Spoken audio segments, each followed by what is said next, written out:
Want a sword? Get a mentor. Hey, it's Nina Carmichael, and we make these videos because you're probably the most ambitious person in your circle. But you know you're capable of more, and you need a push by surrounding yourself with the best. So today, let's learn from one of the best, my husband Evan Carmichael, and learn how to alter the limiting beliefs that are holding you back. Enjoy!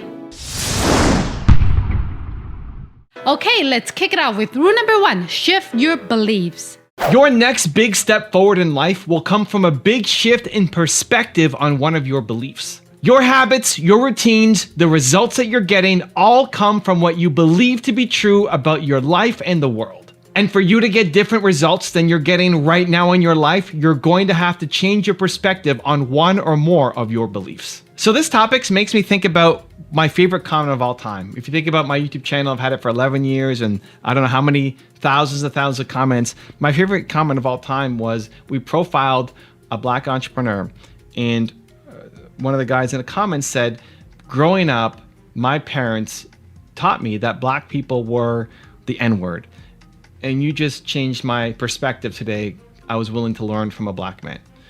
And it blew my mind because when I first set out to make my channel, it wasn't really about race or willingness to learn from other people. It was more, hey, these people have accomplished success. You should go and learn from them. I wasn't set out to try to solve sexism or racism or anything so big like that. But what had happened was I had enough credibility with this person, and I didn't know them from anything. They just watched enough of my videos that then when I made this video on a black man, he decided, you know what, I'm going to give it a few minutes. And that experience changed his perspective that then will hopefully go off and change his life. Imagine having that belief that then changes, what kind of ripple effect that has on the rest of your life. And that's what happens when you get exposed to new opportunities and new people and new perspectives. You were raised with a perspective. Your parents, your family, community, a super isolated perspective that you feel is right. And many of those things may still be right for who you want to become. But if you want to have greater success, greater levels of confidence, greater levels of happiness and purpose and fulfillment than the people around you, you're going to have to believe something that's different than what they believe.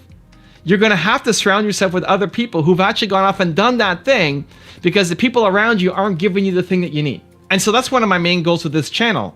I know people come in to learn from people who are like them. You learn from people who look like you, who might be the same sex or same gender, in the same industry, or use the same language as you. But what I'm really hoping to do as well is in that process, you came for this one person, you came for this one thought or one idea, and I want to expose you to a whole bunch of different perspectives, all still within the lens of belief, right? Everything on my channels, all of the channels are always positive. It's always belief. It's always optimistic. It's always uplifting. But I want to try to hit you with different perspectives and angles, because Eric Thomas and Jocko Willink are going to yell at you through something, and Oprah Winfrey and Wayne Dyer are going to hug you through something. And sometimes maybe you need to yell, and sometimes you need to hug. But I want to give you different perspectives to help you become the best version of you. Okay, so how do we make the perspective shifts that we need to make in our life to get to the spot that we want to be? I've got a 3-step process. Let's go. Step number 1 is learn to learn from people that you hate. This is one of the most important things that I can articulate, that I can push you towards. Find somebody who's had success, ideally in some kind of related field, but still has some success that you hate for some reason, and force yourself to learn from them. Force yourself to find one thing about them that you can learn to make you better at what to do. So even looking at my wall here, right? I like to tell the story. I've got Steve Jobs here, and I got my dad here. I want to be a visionary like Steve Jobs and a father like my father. I don't want to be a father like Steve Jobs and a visionary like my dad, right? The whole point of this is for you to be the best you. And for that to happen, you pull different things from different people. You may hate everything about Steve Jobs or everything about Kanye West at the back wall there, but there's one thing that you can learn from that person to help you be better. That's often a thing that unlocks a huge chunk of learning. People typically lock themselves in a box. You've trapped yourself in a box of learning, of saying, I'm only going to learn from these kinds of people. And so you get the same kind of messages over and over and over again. But really, if you want to unlock your learning, finding people who you disagree with, who you may hate a lot about them, but examining how they've had success, a good starting point is the top 10s on my other channel, right? It's always positive. It's something that I've learned from. If I can learn from them, You could probably learn from them as well. There's one little nugget out of those 10 rules maybe that can apply to your life. And when I was learning from Kanye West was somebody who used to bother me a lot. I saw somebody who's got a giant ego, somebody who I didn't want to be like. But I realized, you know what? I can learn from this guy. I can learn from this guy. I can learn to think bigger like Kanye. I can learn to be a better friend. If you know the story of him and John Legend, I can learn to be a better friend like Kanye. That you can't really see that picture there, but he's on a radio interview and he's saying in that clip, the time is now to be the greatest you. I don't want to sit inside a corporation for the next 30 years. Like, this is the time. The time is now. Let's go. I believe that. I need to remember that even more. Like, the time is now. Not tomorrow, not in 3 years, not next month. Like, it's right now. The time is now for you. You can learn that from Kanye right now, even if you hate him. So step number 1 is find somebody who you hate. Go to my top 10 channel or my main channel and go back in the archives and find somebody who you see their picture and it drives you nuts already. Great. Force yourself to go learn one thing from that person. That's the starting point for shifting your perspective. Step number 2 is say, it's the best. It's the best. This is one of the most valuable perspective shifts that I think any human can make, is when you're faced with something that's negative, something that most people will complain of, and the old you used to complain about, you shift it and say, this is the best. This is the best. This thing that's happening to me right now, this is the best. This coronavirus is happening right now, for me, it's the best. Shift your perspective to say this is the best, because what it does is it moves you from a place of being complaining and upset and angry and unproductive into a place of possibility, of resourcefulness, of you now showing to yourself and to the world what you're capable of. And so when I broke my neck, when there's a fire alarm going off, when we have coronavirus, this is how I stay productive. This is how I stay focused. This is how I stay pushing forward when most people are complaining and negative, is I tell myself, this is the best. This is my chance. This is an opportunity. And I think this is one of the biggest things that entrepreneurs who've had the biggest success crush at. So many entrepreneurs have built their businesses, the ones that you look up to and respect and admire and want to be like, they built their businesses in the toughest times. They built their businesses in recessions and depressions. Why? Because they said it's the best. So whatever that thing is that feels overwhelming, all encompassing, negative in your life, stop complaining about it and say, this is the best. I'm growing. I'm getting stronger through this adversity. I'm going to make something amazing as a result of it. And step number 3 is the first time yes rule. The first time yes rule is the first time you get invited to something or an idea comes to your head, say yes. Most people are in the no business. Most people are looking at all the reasons why it's not going to work and you can't do this and you have no skills or abilities or time or resources. You're always finding no's. We're in the no business of why we can't do stuff. We've told ourselves we can't do these things. Just say yes the first time. This is one of the things I love most about my wife, Nina, is I'll come up with all sorts of crazy ideas, and the first time she'll say yes. We'll see, right? You want to drive to Boston with 2 videographers in the back and film the, yes, perfect. You want to go to Sadhguru in Philadelphia and spend 2 days meditate? Yes, perfect. Even though you hate the cold, you want to sit in an ice bath with Wim Hof when he comes to Toronto and film behind? Yes, perfect. Doesn't mean she's going to do it again. She hasn't sat in an ice bath since, but it's the first time yes. The first time yes rule is one of the biggest mentality shifts that if you can make, you'll open yourself up to so many more opportunities. I look at dancing, for example, Toronto Dance Salsa, right? Another business that I run and operate. The number of people who come in and are scared and super nervous, and it's their first time dancing ever as an adult, and then you see the shift that they make in the identity of like, I just did that. I danced. I never thought I could dance. And here I got a few basic steps of a move. And if they keep coming back, they'll keep getting better. A lot of times you're not making the perspective shift that you need because you're not trying enough new stuff because you're in the no business. First time yes rule. You get an idea, somebody asks you for something, somebody wants to try something with you. Yes. First time yes. Doesn't mean you keep doing it. And as long as it doesn't go against your ethics or your values, don't go rob a bank because they said first time yes. Okay, we're not talking about that kind of stuff. But when you feel a little bit outside your comfort zone, it's like, I'm not the kind of person who does that. First time yes rule. Just see. You might surprise yourself. Rule number 2, get a belief supplement. You have to stop telling yourself that you suck. This is the default mode that people live in, that you live in, is you're telling yourself that you suck. You get an idea, you want to do something, you've got an inspired idea to go change the world in some way, and then your head takes over and says all the reasons why you can't do it. And then you try to create something, a little moment of inspiration, and you try, you make your first video, you make your first sales call, you start pitching your idea, and then it doesn't work out. And then what's the self-talk back in the mirror? Like, when you look at yourself in the mirror, what do you say? When you're just by yourself, when there's nobody around you, what do you say when you look at yourself in the mirror? And too often it's that you suck. You can't do this. And the distinction we need to make is that you just don't have the skill set yet. You suck at something doesn't mean that you suck as a human. When you fail, it just means you don't have the skill set yet. You got to get better. You got to practice. You got to train. Why did you think that you would be so great out of the gate? You're going to make mistakes. That's okay. How do you get better? By practicing. By having 10,000 videos on a channel, right? Practicing. People quit on YouTube after 3 videos, after 1 video. Like, how about you try for 100 before you start to judge yourself? It took me 350 videos public before I wasn't completely embarrassed by my videos. But I didn't look at my videos and say I suck as a human. It's like, man, I still suck at making videos. I'm still not good enough yet.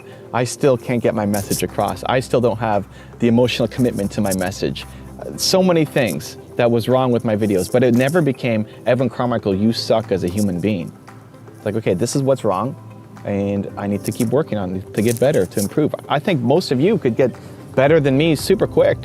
I think your journey could be a lot faster than mine, from being shy and introverted, and you go back, awkward, go watch all my videos, go back to when I first started my channel, 2009, 2009, Nina?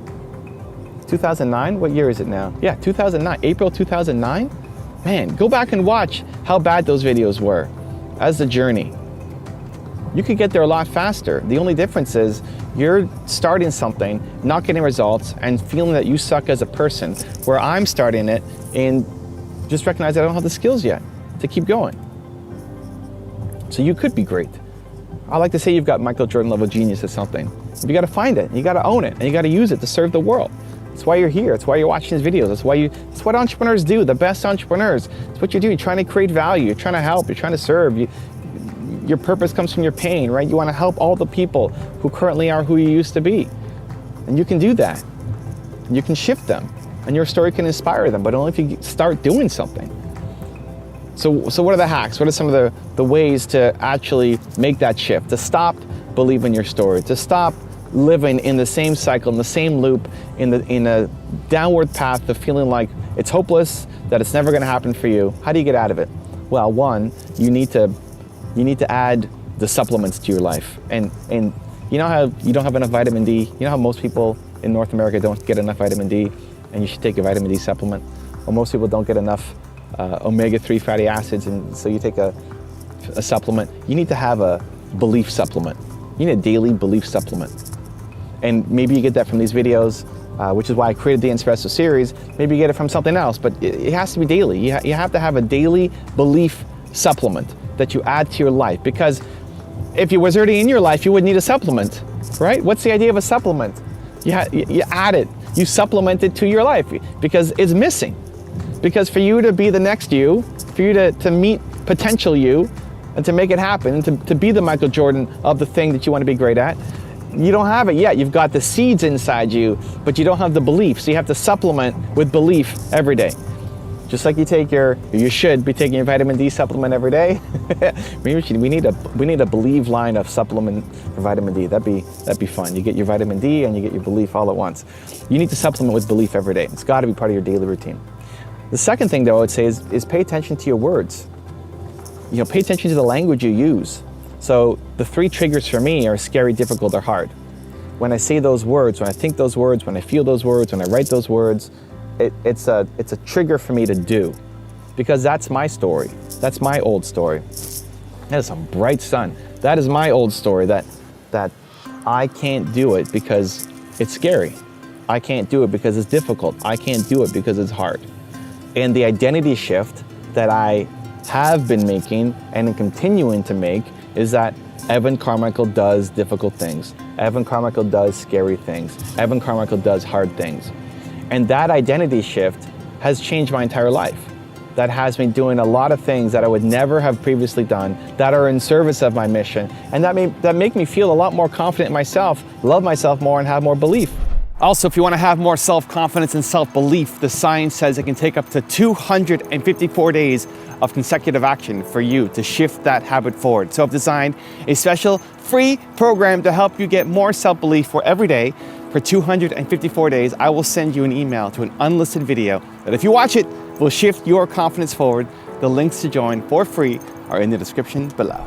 So you have to really want to do it. If it's a bucket list thing that you have to do and you're deeply passionate about it, you have a message that you want to share, or this needs to come out, right? You need to give birth to this thing. It's that important to you. Then you should go out and do it. 1, pick the right things to work on, and then 2, focus on executing those things. 4 years by making videos every day. And I'm impatient as anything because I want it to be amazing. I want to make every video better than the last. Rule number 3, listen to your heart. You've got a great idea. You know it can change the world. You know it could have a big impact. You know it could change the fortunes of yourself, your family, the people around you. You've got a great idea. You know it can work. You know it can work. The problem is you don't know if it can work for you. You believe in the idea, but you don't believe in yourself. And so here's what's happened. Why? Well, it's because you've tried and stopped and started and stopped and started and stopped, and you maybe saw a little bit tiny results, but then you lose the motivation and you stop. You've never stayed with anything long enough to actually let it see results. And so you built up this pattern inside yourself that says, I can't do it. The idea is great, but I can't do it. That's really at the core. If you really believe that you could do it and you really believed in the idea, you'd be doing it and crushing it. So that's the biggest difference. That's why lack of belief is the world's biggest problem. The only thing you're missing is actual sustained momentum against your ideas. Because if you believe that you could do it, you'd be out there doing it. You believe in your idea and how it could change the world, but you don't believe in your own abilities to do it. Now this is where we have to start talking about making decisions with your head versus your heart. So your head only understands a world that exists. Your head is logical, it's practical. And so whatever's been done can be done again, right? It's logical. And so if you've got a job at some company, you know you can make X thousands of dollars a year. That's safe, that's logical, that's practical. You know it can be done. It exists. Other people have done it too. You compound that with people telling you to do the safe thing, right? Go get a job, go take the safe path, go take the safe route. And so there's a lot of outside forces, especially fear generated, that keep you on a small path, keep you on the safe path. And it's not necessarily wrong. It's not malicious. They're not trying to hurt you. It's just fear-based, and so it's small. You never create amazing things when you're living in a fear-based state. And that's what you're doing when you make big decisions with your head. Because your head only understands a practical world that currently exists. Now your heart's a different story. Your heart can create something that's never existed before. Your heart is where all the artists live, all the game changers live, all the people who end up making massive change in the world, that's where they live. They're creating something new. They say, I see something that other people don't see, and I can go create it. That's heart. You're creating something that hasn't existed before. That doesn't make sense. That's not logical. That's not practical. There's nothing to tell you that this could work, but you feel that it can work. That's where I know you guys are at. If you're watching this channel, you're watching this video, that's where I know you're at. The problem is living inside your head instead of living inside your heart. So what happens is you'll have some days where you're living in your heart. You'll have some days where you feel bold, motivated, excited, feeling like you're capable. Like maybe you could actually do this. You'll have some days. I'm gonna switch my hand. My hand's getting tired of holding the video. You'll have some days where you'll actually feel that way. Like maybe I could be the person. I am bold. Maybe you watch a video, maybe you just wake up and you get inspired, you had a great dream, something happens, and you have this moment where you just feel bold, powerful, unstoppable, and say, today's my day, I'm gonna go off and do it and crush it, right? We've all had those moments. But then you wake up the next day and you're back to being in your head, telling yourself, I can't do this, I didn't go to school for this, I don't have the money for this, I don't have the talent for this, I'm not good enough for this, I'm not brave enough or courageous enough for this, right? That's all your head talking to yourself. When you haven't fully decided on something big, what ends up happening is your head and your heart fight. So if you haven't fully decided that you want to start this business, that you want to hit your 10 million subscribers on YouTube, that you want to fill in a blank, your big, crazy, ambitious goal, when you haven't fully decided on it, your head and your heart are going to fight. They should fight. Because it's not logical, it's not safe, it's not practical. If it was, it wouldn't be a big idea. Your big, amazing, bold ideas are not logical, they're not practical, and they're not safe. And so your head is always going to say, whoa, whoa, whoa, slow down. This is scary. And most of the time you're going to listen to your head. And the people around you will tell you, listen to your head. What you need to do is fully decide. What you need to do is decide that this is going to happen. That it's not an option anymore. That there's no, maybe I'll do it, maybe I won't. Your heart has to decide the big decisions in your life. Should you go move to that other country or other city? Should you go marry that person or not? Should you go take that job or not? Should you go start that business or not? Big decisions with your heart. And then you use your head to help you figure out the how. Rule number 4, get excuses out of your way. Most people focus on the problem instead of the solution, and that is why they fail. I like to say that there are a million reasons why your ideas will never work out and only 8 why they will. Either way, you're right. So it's better to focus on the 8. Your heroes, the people that you look up to, the people that you love and want to be like, right? Your heroes all succeeded with less than what you currently have right now. If they can all do it, so can you. The only thing in your way are your excuses. So one of the things that I love most about both my wife and my team is that they're always willing to find a way. One of the things that Nina loves most about herself, I had her fill out this form maybe 2 years ago of like, what do you love most about yourself? And at the top was, she's a fast learner. She loves learning new things. She loves taking on new challenges. And I love that. I love that about her. And I love that in people. I think you should be a fast learner. I think you should love learning. I think you should always be taking on new opportunities. Right now on my YouTube channel, I've split up my channel into 8 or 9 different channels. And then just recently I split them up again where we launched a top 10 channel just for the top 10 videos. So the top 10 videos aren't on my main channel anymore. And then we're doing an everything channel where if you just want all the content, it's all on one spot. So it's chaos, it's crazy. My whole team has to be restructured and everybody's taking on new projects and responsibilities. And we were supposed to have a 1-month transition phase to do it. That was the recommendation. That was the aggressive recommendation, is to have a 1-month transition period. And for me, 1 month just is death. It's just death. I mean, I said, oh, okay, great, 1 month. But then as I'm into it, on the Tuesday of like the first week, like, guys, we need to launch like this weekend. We need to launch this weekend. Let's go, right? And there's so many reasons why it's not going to work. And there's so many problems. And yes, we're going to make so many mistakes. And people aren't trained properly. And there's more work. And we need to, we figure out who wants to do what and how. So many issues. Awesome. Let's go. I think about Ray, for example, on my team, who has been doing all these thumbnails. So I have a set design for my top 10 rules thumbnails that people love, and it's been going like that for years. And I've always been on my team to say, I don't care that everybody thinks our thumbnails are great. They can be better. How do we make them better? And so finally, after years of testing, we finally found the format that would win, that would beat our original thumbnails. And there's minor differences. We zoom in on the face, we got rid of the second logo, we make the text bigger, minor differences. And then Ray's been going back and updating split tests, doing against our old videos. And we have 1,400 different split tests on our videos. It's crazy. I think I split test more than anybody on YouTube. So he's going back and updating all the old thumbnails and trying to prove a winner each time. And he's maybe, I don't know, halfway through. Think about it, how many videos we have on the channel. We've got 6,000 videos. A lot of them are top 10s. Now with this change, I found a new format. We found a new format, a new thumbnail, different color scheme, different text, different pictures, different logo, new thumbnail format, and we found that it's working. And so I said, Ray, I know you just changed all the thumbnails. We gotta do it again. He's like, this is so exciting, let's go. Like, I love this guy so much, right? Where most people, what are they're gonna complain. They're gonna say, I just did all this work on this other thing, right? You don't wanna be around people like that, and you definitely don't wanna be that. For too many people, the problem is for so many people, that's you. That's not even people around you, that's you. You're thinking about all the sunk costs that you put into something. You're thinking about, I invested so much into this thing, and now you want me to shift everything? Yep. You need to be on the yep side now. You need to adopt that kind of mindset, that kind of personality. That just because I worked before, it doesn't mean it's gonna keep working. You find something new, it's better. Let's go. This is what the whole game is about. So how do you do it? How do you be more resourceful? I'm gonna give you a 3-step process that I think will help. Step number 1 is focus on the 8. So I said at the beginning, there are a million reasons why it's not gonna work out. And if you talk to your friends and family and social media, they'll find a million more reasons why it's not gonna work out. Great, there's a million reasons why it's not gonna work out. Now there's 2 million, and there's 8 while it will. only focus on the 8. Focus on the 8. Be rigid, be disciplined. Stop thinking about those negative things are still there. Awesome. Those reasons sure are awesome. Great. I'm only focused on the 8.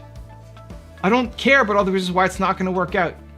That's where most of the world lives. That's the land of negativity. I'm here. And it's a small lane. It's easier. There's only 8 reasons why I'm going to win. I'm just going to pick those 8 and focus on that. That's it. Choose. It's a choice. You're right either way, right? You are right. If you say, I'm not going to win because I don't have the education and the resources and the money and the parents, and you're right. You've already decided. You're right. Yes, absolutely. You're right. But people with less resources, less connections, less ideas, less talent, less skills than you, they've done it. You're just full of excuses. If you want to believe the excuses, then you have already lost. If you want to buy into the 8 reasons why you're going to win and surround yourself with your heroes who have done it, and that's a daily source of inspiration for you to keep going off and doing it, then you will win. Focus on the 8, not the million. Number 2 is model success. This is what really helped me. I mean, now I have all these channels and we're modeling success all day long, and I've built an entire business around this, but this is the thing that saved my business from the first start, right? Like Bill Gates, how he built Microsoft saved my company, right? Learning from his story made me finally start to have some success in my business. And then from there, every morning I would read a little bit about a successful entrepreneur. Now I'd much rather watch a video than read, but hack your own learning style. Maybe you prefer to listen to podcasts. I listen to 0 podcasts because I'm not an auditory learner. Learning how to model success, finding people who've done the thing that you want to do does 2 things. One, it gives you hope. Seeing what they came from. Like go look at Oprah's story. Seeing what she came from. And then for you to say that you have less resources, less available to you than Oprah did at the time that she was growing up is ludicrous, is crazy. You're way more equipped just because you have the internet than Oprah ever did when she was getting started. But maybe you hate Oprah. Awesome. Great. Who do you want to learn from? Jeff Bezos. Awesome. Go look at his story. Look at the people who you look up to, your heroes. Study them. Not how they make an extra $1 million now, but 0 to 1. How did they get started? What did they have to go through? Learn from them. Study them. And it gives you inspiration to know that it's possible, and it gives you strategies. Because chances are what worked for them could also work for you. It won't work for you 100%. It's like trying on this cowboy hat that's just a little bit too oversized. And you gotta tweak it and take in some of the sides, maybe add a little bit more stitching somewhere so that it fits. But modeling success takes you 80% of the way. You don't have to come up with all the genius ideas yourself. The model's been proven. Go out, copy it, apply it to yourself, and start winning. And step number 3 is tell yourself this is just a warm-up. I love this strategy. I think this is one of the greatest things you can ever do for your self-confidence, self-love, self-respect, is whenever it's difficult, whenever it's hard, whenever you're at your breaking point, whenever you're like, oh, I don't know if I can keep going, you tell yourself, this is just the warm-up. This is just a warm-up. I'm capable of way more than this. And what it does is it actually tricks your brain a little bit to believe in it. And now you've just broken through a comfort zone. Now you've broken through to another level of excellence. You've just raised your standards a little bit higher. It's extremely powerful. So let's think about it. If that thing that is all consuming, all encompassing, is all you're capable of doing right now, that's a problem. That means you're never gonna grow beyond this thing, right? You're never gonna scale and become something bigger because this is the max that you're capable of doing. And I remember talking to Alex, who helps me run Toronto Dance Salsa, and what he was stressing out about. And we have big ambitions for this business. We have big ambitions for where Toronto Dance Salsa needs to be, and Alex needs to be the guy to lead it. If this little thing that feels all encompassing, right? But if this little thing owns you, you're never gonna get here. So tell yourself, this is just a warm-up. I'm capable of way more than this. Way more than, this is the beginning. This is baby steps. I'm way stronger than this. Tell yourself that. Say it out loud. Tell yourself, this is just a warm-up. Like that, put your hand down. It's just a warm-up. Say that 3 times and see how you feel. And then get to work, because you know what? It is just a warm-up and you're capable of way more. Let's go. Rule number 5, the last one before our very special bonus clip, serve. Some people are built to serve the world. Some people want to have a giant mission, a giant vision. You want to impact the lives of millions of people. That's me. That may be you if you're watching this. That's most entrepreneurs, I think. You have a giant vision and you want to change the world. But some people are built to serve the 25 closest people to them. If I look at my wife Nina as an example, she doesn't have a giant mission. She doesn't have a giant vision, but she still wants to serve. If you're not happy in life, it's because you're not serving. You're not serving deeply enough to the people who you care most about, or you're not serving broadly enough to have a big enough impact on the people around you, your community, your country, your continent, the world, right? So entrepreneurs will default to, I think we want to serve the world. They did functional MRIs on the brain, functional MRIs, and they studied the impact of serving, of helping other people. And it showed that when you serve other people, when you get the satisfaction, you help somebody else out, it touches the same part of your brain as eating food and having sex, which are both also pretty important things in life. I think you would agree. And so you're built to serve. And they went deeper into the study and they found that giving triggers it more than receiving. So all of the stories that we know of how giving is great and Santa Claus and, it's better to give than to receive and all this stuff, right? The things that we've been told in our stories that have been handed down to us is backed up by science. It's backed up by science. So if you're not happy right now, if you're a little bit low right now, the easiest path out is service. Serve. Go help people. If you woke up every day and felt like the work that you did mattered to somebody, either to, again, the closest people to you, like my wife who's still in touch with their friends from kindergarten in China, to someone like me who wants to have a giant impact and reach 1 billion people around the world, if you're not happy, all you have to do is start to serve. So then it becomes the question of, well, how do you serve? How do you either build your vision or find the vision? Well, it comes from whatever you struggled with, right? The thing that you struggled with the most. Your purpose comes from your pain. And this is what I outline in my book, Built to Serve. Check it out, Built to Serve. There's a link in the description. Go check it out, support me, because it's a super important book that I think is gonna really help a lot of people, including you. Your purpose comes from your pain. Whatever you struggled the most with is the thing you wanna help other people with for life. So serving the world or serving the closest people to you can take on many forms. And you'll love helping people just because that's how we're wired as people. But who specifically do you want to help and how makes a difference. Holding the door for somebody down here, right? Like if somebody was crossing the rocks. There's this rocky part over here on the beach, way down there in the corner, this really rocky area. And if I helped somebody cross, right? There was an older couple that couldn't get across, so we went first and helped them cross. Helping them makes me feel good, right? Because it's serving others, but it's not as deep. That level of service is surface level. It's still fantastic, it's great, it makes you feel good. You can check off good deep for the day, but it's not as good as helping an entrepreneur. Because I struggled so much as an entrepreneur. It's the most painful moment in my life is quitting on my business. And I know what it's like. And I want to make the path a little bit easier for other people. So helping random stranger is still good, better than not. But helping an entrepreneur fills me up to a level that is on the level of my soul. And so you need to find the same thing for you. Whatever you felt the most worthless as a human being, you struggled the most as a person, you felt worthless. You felt disposable as a person. That feeling, that emotional feeling, you want to help other people not feel the same way. And know that there are so many people who currently are what you used to be. There are so many people who currently feel the same way that you used to feel. And your purpose is to help those people forever. That will never get old. I'll love helping entrepreneurs when I'm 95.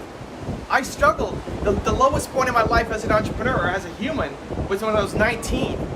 And I quit on my business partner. And I felt worthless. And now I'm 39. I'm almost 40. In May, I turned 40. And it doesn't get old. 2 decades later, I'm still loving it. Helping entrepreneurs. How you do it changes. It's YouTube now. It'll be holograms in 10 years. It'll be VR, right? You'll watch me through your goggles, or I'll be beaming into your living room. It's gonna change with time. But the purpose, the mission, the vision doesn't change. I want to solve the world's biggest problem. People don't believe in themselves enough. And so it starts with the foundation point that you were built to serve. You were built to serve. You want to have an impact. You want to make a difference. You want to wake up every day and feel like the work that you do matters. And serving people lights up your brain like food and sex. You have to do it. How do you serve? Through your pain. The point isn't to live in the pain. The point is to use that pain as a conduit to help other people escape the pain. Not to go back and relive it over and over and over again, but to recognize that that pain, however you suffered, whoever might have caused something to you, was the greatest gift that they could have given you. Because now you're going to go off and make sure that millions of people around the world don't feel the same way that you felt. You're built to serve. Now go out and get it. You will never lose in life if you have valuable skills. You won't lose your house, you won't lose your car, you won't lose your clients if you have a skill that brings people value. The economy can collapse, the algorithms can change, but as long as you have a skill that solves problems for people, you will be safe. So I'm seeing this a lot in the YouTube world now. I have a new course out helping people get to 1 million subscribers on YouTube. We can link up the description there if you want in. And people are saying, well, should I still do YouTube? Is it too late? Like YouTube won't be here in 5 years or 10 years, or maybe it's gonna be the next thing I should hop on. It's not about the platform. Like right now, it's winning the platform that is currently winning.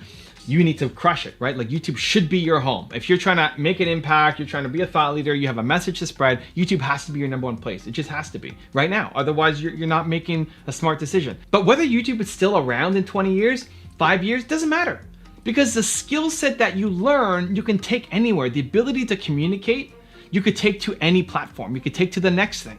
I don't anticipate YouTube still being around in 20 years, but my ability to make videos, talk into a lens, that's not gonna go away. That can serve me for life, right? Whether that's VR Evan or hologram Evan, you know, coming into your living room, that's gonna be me. That's gonna be amazing. I'm pumped, I look forward to it.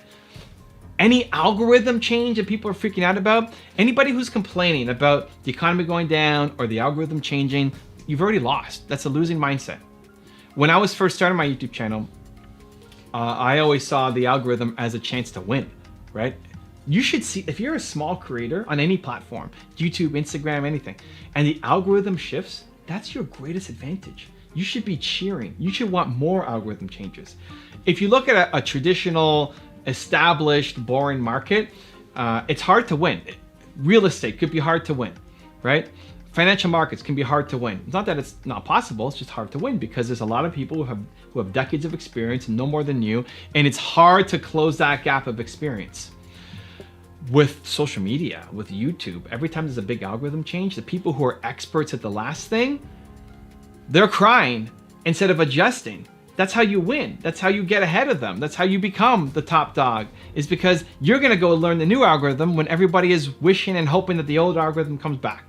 And this happens for every platform. It happened for Facebook. Every time they changed your algorithm or updated the feed and what was shown there, people always freak out and complain, and they want petitions and like, let's go back to how it used to be.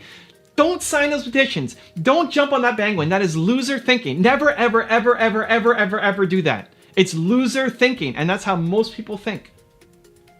That's a mindset shift that I want to make for the collective, but more importantly for you. That whenever there's a big change, embrace it, go all in on it, learn it. That's how you're gonna leapfrog everybody else. So the faster the rate of change, the more you should be cheering. I still get pumped for an algorithm change. Me, I mean, now I'm closer to the top, right? I mean, I don't know what the top is. I got 2 million subscribers and 300 million views and all these channels. I still love it. Anytime an algorithm change comes out, I'm still pumped. Train yourself. Like a change is coming, I'm pumped. Get excited. Because there's still people who are ahead of me, or even the people below me that I'm competing with for attention and for space. If they're sitting there complaining about how it's changed and they're dropping in their views, awesome. I'll pick up those views because I'm gonna learn what the new algorithm is all about. Same thing with the economy. When the economy crashes, everybody who's complaining about how it used to be, they're not gonna win. It's comforting to join a club and wish things to be how they used to be, but we're not going back to that. So the faster you realize that and make improvements, the faster you can learn and actually build a great business. Some of the greatest businesses in the world were built in recession, in depression. That could be you if you decide to be. Let's hop back to skills for a second. I look at Jake Paul, Logan Paul. They started on Vine, right? Vine was their claim to fame. They had tons of success in making these super short videos. Vine gets shut down, right? Boom, gone. This is don't put all your eggs in one basket. I think that's loser thinking too. It's loser thinking. They went all in on Vine, and then Vine got shut down. Oh no. What did they do? They moved to YouTube and started crushing it. Millions of subscribers. Look at their growth on YouTube over the past, I don't know, 2 years, 3 years. Blew up. Why? They didn't just come out of nowhere. They had the skill set. They had the skill set that they learned from doing the thing. right? The skill set to make a good video, they then brought to a new platform. If YouTube goes away, you're learning the skill set of how to communicate, how to make great videos, that whatever comes next. People are freaking out about the FTC coming in and COPPA on YouTube. Okay, so if kids aren't able to get content on YouTube, where are they gonna go? Go be there. Instead of trying to fight what is already happening, go be at the place where the kids are gonna be. Embrace the change. That's where you can win. When everybody else is fighting and angry and screaming and yelling and complaining and wishing that it used to be, or quitting the platform and getting upset, go be where they're gonna be. It's easy, it's a simple win. Most people don't have that mindset. It's why most people lose. It's why most businesses can't evolve. Most businesses shut down. It's people very rarely transition from one platform to another, from one business to another, even though they have the skill sets and capabilities to do so, because they don't have the mindset to do so. People who crushed MySpace, very few of them are still around on different platforms. Look at Hollywood. The Rock is doing it. Will Smith is doing it, moving from Hollywood films to YouTube. Where's Brad Pitt? Where's George Clooney? Like, they're in a dying industry. They should be embracing YouTube. They don't want to. They have the skills. They have the skills. It's transferable. You don't think George Clooney could come in and crush YouTube if he wanted to? Of course he could. Calling you out, George Clooney. Let's go. Make it happen. Right? It's just about picking up the skill set. That will keep you safe in any environment. But it's also having a mindset to follow through and try the new things instead of complaining about the changes that are currently happening.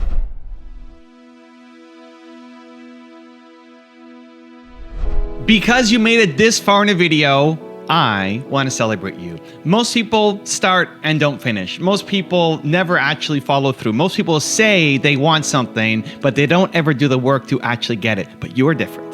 You are special. Believe Nation, you made it here all the way to the end, and I love you. So as a special celebration, if you put a hashtag believe down in the comments below on this video, I will showcase you and celebrate you somewhere on the screen in a future video, because you are awesome. If you want to learn the mindset shift to become rich, check out the video next to me. I think you're gonna enjoy. Continue to believe. I will see you there. When you see an opportunity, what do? When you've got an idea that you know could be great, that comes to your mind, but then your inner voice starts taking over to say, you can't do that, you're crazy, that's never gonna happen. What do?